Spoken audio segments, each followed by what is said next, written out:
The clock is ticking. The deadline to avoid a partial government shutdown is now just 3 days away. The president is demanding that Congress provide $5 billion in funding for the border wall. The Democrats are showing no signs of budging. House Freedom Caucus Chairman Mark Meadows weighed in on Capitol Hill yesterday.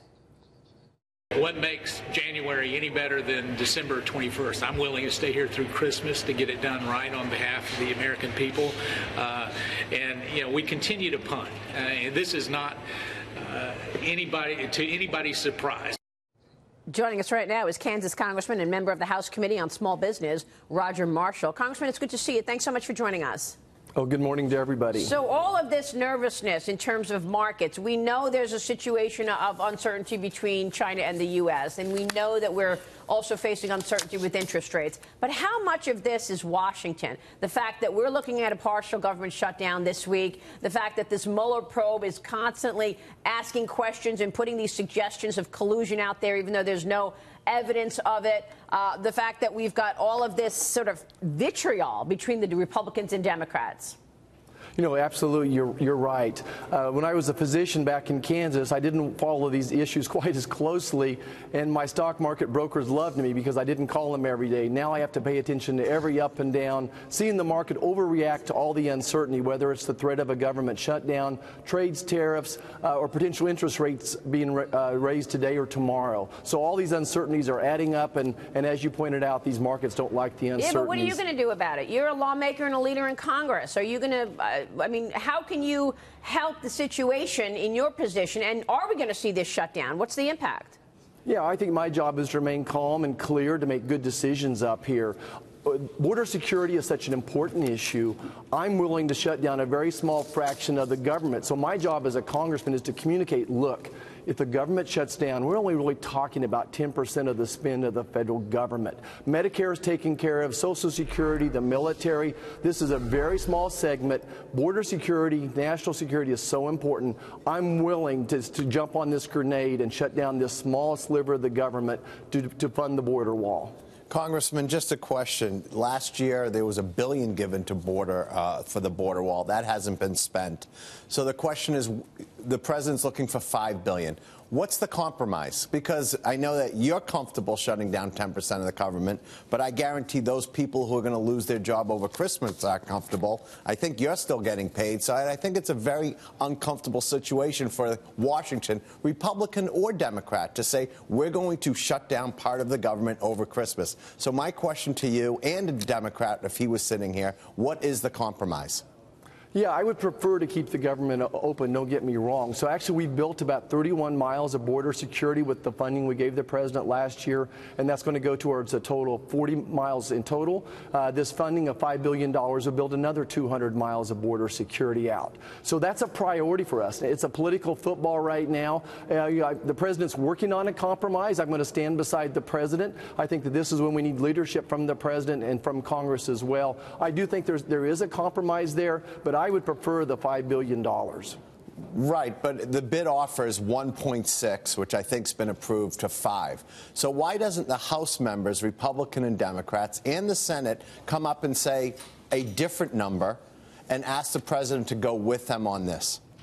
Well, it would seem like both the Democrats have said it's a non-starter. They want to fund 0, or perhaps now they're up to 1.7. So I think as a congressman, I have to prioritize national security. Yeah, no, I understand that. And the president is keeping his promises. The Trump administration following through on that second round of bailout payments for farmers hurt by the ongoing trade dispute with China.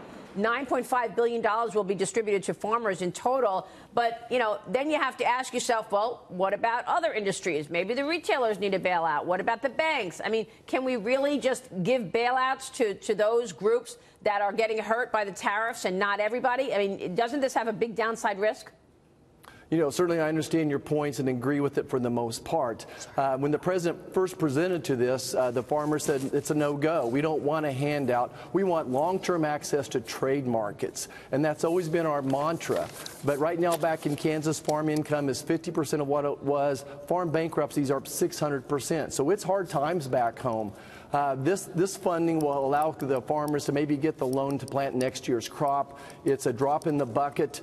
We're grateful for it, but it's not what we asked for. We're asking to get USMCA, the NAFTA 2.0 done, and that's been accomplished. Still needs to go through Congress, and now we're asking to get the European Union trade agreement done, the Japan trade agreement done. Yeah, but there are a lot of Democrats who say they're not going to vote for USMCA the way it is. Are you ready to make changes? Certainly, I'm willing to make some changes. I think there's a lot of crying and gnashing of teeth. I think if we throw that on the House floor today, that it passes with probably a majority of the majority, as well as probably 40 or 50% of the Democrats. I think they're posturing, wanting to make the perfect the enemy of the good.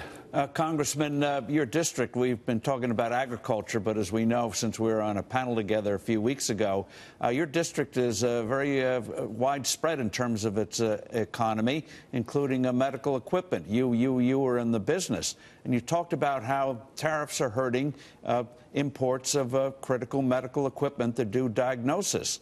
Do you see any prospect of getting this China uncertainty out of the way? Because it is hurting the economy and hurting your district. And Well, certainly, Mr. Forbes, it's great to see you again, and I enjoyed being on that panel with you. You're right. So hospitals buy MRIs, new mammograms. Most of those are made in China and in Southeast Asia. So we're seeing the prices of those go up 25, 50% as well. So it's impacting more than just agriculture. These trade wars, these tariffs could impact the GDP 2%. It could impact the average family to the tune of a couple $1,000s per family next year. And that's the pressure we're putting on the president. We put pressure on him. We held him accountable, and he came through with an improved agreement with NAFTA, and we think there's an opportunity for an improved agreement with China. But we know this, Mr. Forbes, we can't keep doing what we've been doing with China either. However bad I thought the trade imbalances were and the unfair trade practices with China are, they're even worse when I dove into them. Yeah, it's pretty incredible what China has been doing, and it's well beyond trade. I agree with you, Congressman. It's good to see you this morning. Thank you. Yeah, good morning. Thanks for having me on. Congressman Roger Marshall joining us there.